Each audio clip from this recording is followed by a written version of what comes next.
Feral Ragnar revealed the next step, the third stage. It was a meeting with the clan leader. The screen showed an image of a powerful man, Cal Ragnar, with glowing red eyes. Feral said in a serious tone, "Anything can happen in this meeting. It's a test where the clan leader decides everything." The scene changed to a grand mansion filled with a strange, otherworldly glow. This meeting would decide who would be chosen to work in the clan leader's mansion, as all 5 top candidates had previously worked there. Dark figures stood in a reddish haze, each holding a weapon, their shapes barely visible in the heavy atmosphere. Feral added, "Being chosen for the clan leader's mansion means you're a promising candidate to take over." Theo's eyes narrowed, showing a hint of worry. "So, the one waiting for us at the top must be the clan leader," he thought out loud, looking around and wiping the sweat from his temple. "Why do I sense Lodbrok's energy?" He wondered, his voice filled with doubt. Theo's eyes widened as he realized something. Could it be? He whispered, fear creeping into his voice. Suddenly, the figure of Kyle Ragnar appeared, bathed in a menacing red glow, standing in front of a huge, pulsing blue heart. "The one who took Lodbrok's heart is." Feral Ragnar urged them to move forward. "Now, overcome your fear and greet the clan leader." The 4 candidates were frozen in fear, overwhelmed by the clan leader's powerful aura. Erica, her face twisted in pain, shouted, "Cook! Damn it!" She clenched her teeth, her voice tight with strain. "How are we supposed to reach the top in this condition?" Theo, fighting against the crushing force, said, "I don't think we can overcome it with brute strength." Remington, his voice calm in the chaos, asked, "Huh? What's the plan then?" Theo replied quickly, "You need to match the manor's frequency." Erica, gasping for breath, asked, "Frequency?" Remington explained, "You mean creating a wave to cancel out the pressure?" Theo, impressed, said, "That's right. You never let me down, Remy." He paused, then added, "But it's easier said than done." Theo said, "It's their way of filtering people. If you can't control your magic, you don't deserve to meet the clan head." Remington's expression turned serious, and he agreed, "You have a point." Erica's frustration boiled over, and she exclaimed, "Anti-phase wave. Are you two speaking gibberish?" Remington sighed, a small smile on his lips as sweat dripped down his face. "Heh." He continued to explain, his voice calm and steady. "Magic power is like a wave. It vibrates. The clan head's aura is also made of waves. To get through it, we need to create a counterwave to cancel it out." Erica, still confused, stared in shock. Remington's explanation went over her head as she muttered, "Blabber, blabber." Erica's confusion turned to anger, and she asked, "So, you're saying I just need to make magic that's the opposite of this pressure?" Remington simply said, "Something like that." As the scene changed to a barren mountain peak, Erica's anger boiled over. With sarcasm dripping from her voice, she snapped, "You stupid goody two-shoes." Her anger intensified as she yelled, "Why didn't you explain it that simply from the start?" Remington just muttered, "Goody two-shoes." Ray thought, "I get it. That's what I need to do." Erica, still fuming, turned to Remington and retorted, "Yeah, goody two-shoes. By the way, are you really 17? You sound like an old man." Theo created a big blue energy swirl, making the air around him crackle. Remington and Erica were too shocked to speak, they just stared. They both gasped, their eyes wide with surprise. Theo's body was now shining with a strong blue light, and they asked, "Already?"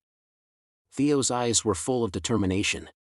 A voice said, "It's normal for the next clan leader." Feral, who was watching from far away, was surprised. "That's very dangerous," he said. The group watched in amazement as Theo kept gathering energy, shining brightly with blue light. Remington exclaimed urgently, "Why, young Master Theo?" Erica was just as worried, adding, "Huh? Hey!" Feral warned them, "You shouldn't waste time either." He reminded them of the stakes. Points are given based on the order of arrival. The group was shocked and couldn't speak. Feral, standing on a rocky hill, laughed to himself. "Oh ho ho! Oh my! The wind blew around him as he thought, I never thought I'd want a student at my age. The scene changed to a beautiful palace, the Camellia Palace. A loud voice boomed, Waha! My dear youngest daughter. Where are you? Curson, the demon craftsman, was seen running through the palace halls, maids hurrying behind him. My dear Lucky Charm. Curson called out, excited. The maids gossiping amongst themselves said, Oh my! The demon craftsman is here again. One of them added, the palace has been more fun since young Master Theo became famous. Cecilia Ragnar was talking to a tailor when Curson spotted her and exclaimed, So you're here. My dear Cecilia. Cecilia, looking flustered, said, Mother, please behave yourself within the palace grounds. But Curson didn't care, saying, Behave? Who needs to pretend to be polite?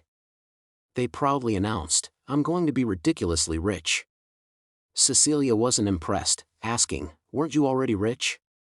Curson's eyes sparkled with ambition as they said, But not ridiculously rich. They leaned in, their voice full of excitement. But soon I will be. A caption appeared, calling Curson the elf of capitalism incarnate. Curson's voice was filled with joy as they explained, Since Theo became famous, orders keep pouring into my workshop. They laughed, ha ha ha. Their expression turned serious as they added, My workshop is finally popular. Cecilia just smiled at Curson. She thought to herself, I always knew Theo would do well. But then she started worrying. Now that I see him in action, I'm getting really worried. She fretted, what if he gets hurt? What if he can't handle the attention and pressure? Cecilia clenched her fist, clearly frustrated. All I can do is wait and do nothing. I'm so frustrated. The only thing I can do for him is small things like this. She looked at a nearby display, a beautiful outfit on a mannequin. I wish I could help him in a more useful way. Curson, still excited, declared, The days of just making weapons are over. Ha ha ha. They gestured wildly. Now I'll make and sell accessories too. Cecilia, still looking worried, watched as Curson kept talking excitedly. Curson's ambition was growing, and they exclaimed, I'll increase my earnings 10 times, dash. They turned to Cecilia with a sly look in their eyes. Mother. Cecilia was startled and only managed to respond with a confused, ha. Cecilia asked, Have you ever made a prosthetic arm? A close-up showed a mechanical arm, intricate and detailed.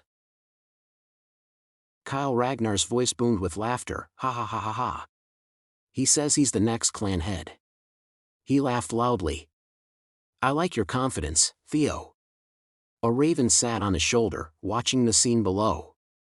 Kyle's expression turned thoughtful, and he said, I know what you're worried about, but a parent can't stop their child from chasing their dreams. He continued, and it's impossible to stop young people from chasing their dreams. This place proves that. He looked out at a field of swords stuck in the ground, a reminder of past battles. The caption read Graveyard of Swords. The raven on Kyle's shoulder let out a loud chirp. Cal laughed, ha ha ha ha. And reassured the raven, I told you not to worry. His expression turned serious as he declared, What I want is for Ragnar to thrive.